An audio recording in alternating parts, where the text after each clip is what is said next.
9mm ARs have been a mainstream staple of the real steel world for a little while now, and more people are open to the idea of having pistol caliber carbine, no matter for self-defense, sport shooting, or whatever you have in mind. In Airsoft, we saw G&G's ARP9 literally take the world by storm, not only because, well, it was the first to market, but also had outstanding performance. Soon after, you saw manufacturers such as Classic Army and Ares throw their offerings into the 9mm AR space, the latter we've even reviewed. Today we look at possibly one of the latest entries in the 9mm AR game, well, in Airsoft of course, is the ICS PDW9 AEG. Now it's got some stiff competition. We're going to see how it stacks up against the M45 as well as the ARP9. It certainly's got the look. So let's see if it's got the juice.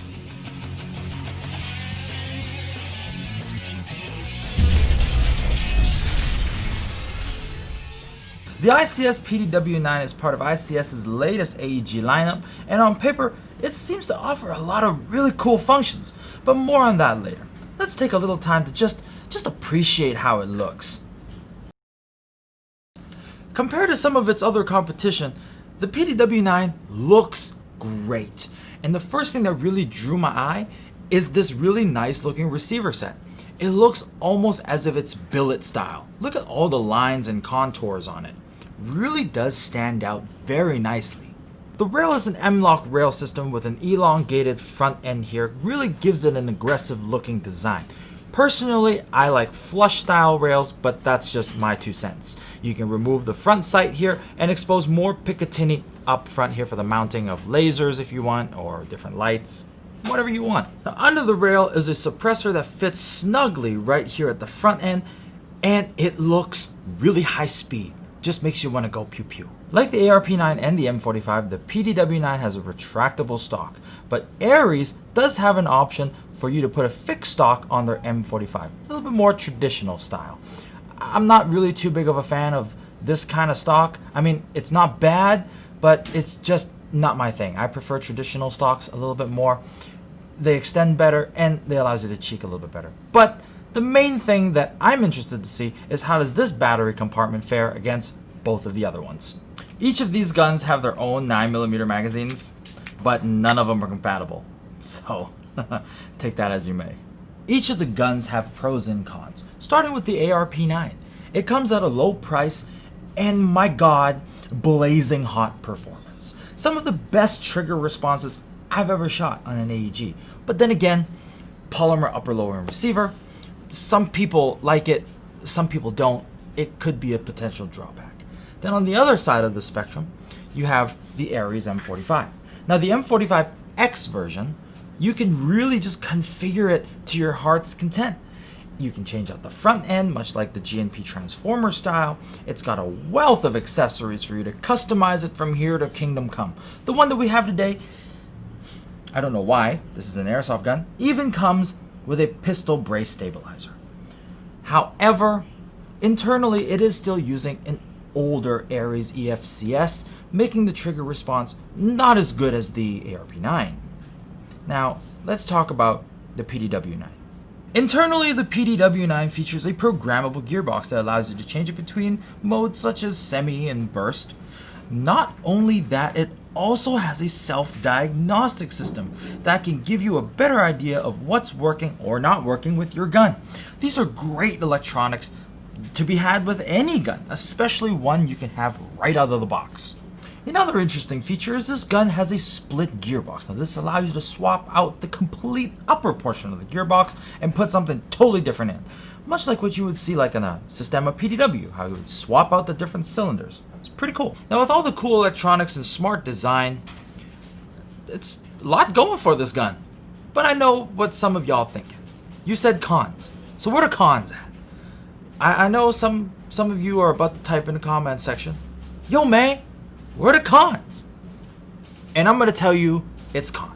Because compared to these two, this con is it's a pretty heavy con because it's a pretty heavy gun. And I would say this is probably its biggest knock against it. Compared to these two here, this is a hefty feeling 9mm, AR. I've shot some real steel 9mm before and they're much lighter. than, let's say, shooting a 5.56 or even a larger caliber gun. And I mean, maybe compared to ICS's other lineups, this gun could potentially be lighter, but definitely compared to what we have on the table here today, this thing, I do actually feel like I'm doing a bicep curl every time I lift this thing up. Now that we've talked about all three guns, it only makes sense to pit them together against each other in a competition. What we're gonna do is we're gonna test their FPS. Who has the highest? Who's the most consistent?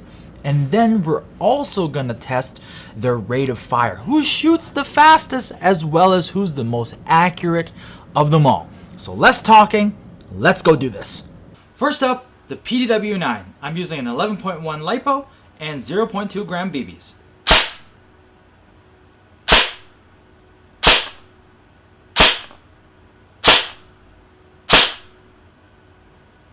Next, we have the Ares M45.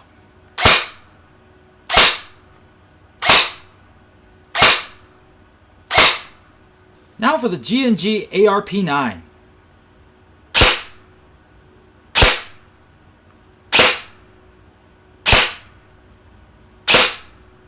Now it's time for the rate of fire test. We're going to start with the ARP9. I'm going to do a 3-second burst.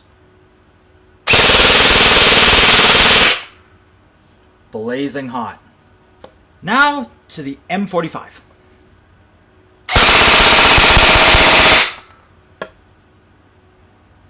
Here we go, the PDW9.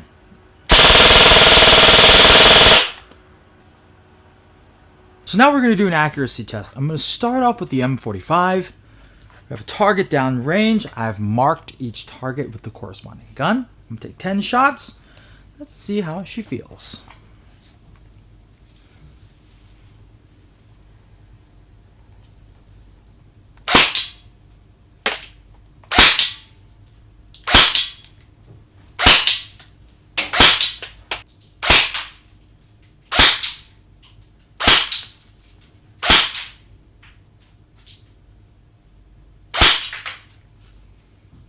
Next up, the ARP9.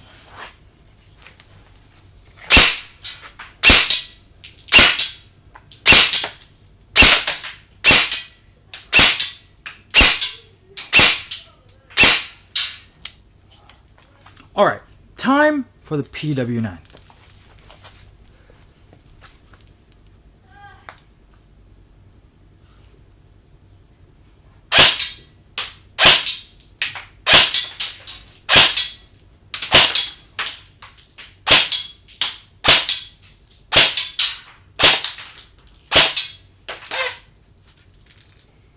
What interesting results we just seen, some of which I really wasn't expecting. So before we continue, why don't you go check out the ARP9 review I did, as well as the M45. I can wait, just come on back when you're ready, then we'll wrap this up. First, let's talk about the FPS as well as consistency. We saw that the PDW9 did shoot the lowest FPS, so if you want to use this for CQB, it's fantastic. It's perfectly ready right out of the box. And consistency wise, it was right up there with the Ares, the M45, with a very minor deviation. Now at the ARP9, it was shooting really hot. It was the hottest of all three. So some CQB fields may allow you to do it, some may not, but you can clearly see that the ARP9 right out of the box is more an outdoor gun, intermediate distances. Where I was very surprised was the rate of fire test. Now, I thought in my mind that the ARP9 was going to smoke both of them. And at first, I really thought that was what it was going to be. But who would have thunk, at least I didn't think so, that the PDW9 beat out the ARP9, even though it was only by 0.2 rounds per second. 19.2 is still a little bit faster than 19. Now finally, accuracy. Now with the M45, it shot a little bit off to the side. Now this is not some strange phenomenon. We've seen this happen before. However, the group was a little wide. Moving off onto the ARP9, now it's no fault to the gun itself. I would blame that more on my personal user problem, as my glasses were really fogging up as I was shooting it. But if you can see, it was really consistently hitting a lot of the surface areas. Finally coming down to the PDW9. Now, it performed pretty much exactly how I thought. The groupings were the tightest of them all, and the sights were easy to read, making my shot placement downrange much easier than the other two. Trigger response wise, I felt like the ARP9 was a little bit more responsive on the single fire, but then again, I felt like you are getting a lot of gun with the PDW9 right out of the box, especially in terms of out of the box accuracy. Now let me quickly address the elephant in the room. The ARP9, it's an inexpensive gun. The M45, even the M45X, the more expensive version from Ares, is also an inexpensive gun. This guy's coming in a whopping $400+. Now, can it justify? Well, I certainly think so. If you add in all the electronics that are in this gun already, the self-diagnostic systems, the programmable gearbox, the MOSFET, all that extra, you add in any other standard M4, guess what? You're probably going to come out more or less at around the same price. Now, the thing that can be made against it is, well, some people may not like the 9mm form factor, but those of you who do, this is going to probably be the ultimate. Not to mention the fact that you also get this amazing split gearbox technology that you can swap in another one on the fly, much like the Systema PDW. Yes, it's a little bit heavy. Yes, I feel like I can do a bicep curl, maybe a squat with this thing. But at the end of the day, if performance is what you're looking for in this kind of package, I really don't see another competitor to it. If you're looking for all of this, Top Gun, out of the box, great performance. This one right here. But what do you guys think? Let me know your thoughts in the comment section below. And if you want cool products like this and many more, don't forget to check out our online store at www.redwolfairsoft.com. My name is Mark, aka Blue Steel. If you liked this video, don't forget to give us a like. If you thought it was cool, share it with your friends. If you haven't subscribed yet, hit the subscribe button and the notification bell so you're notified every time we upload a new video. Thank you for your support, guys, and thank you for watching. I'll catch you guys on next episode of RWTV. Have a good one.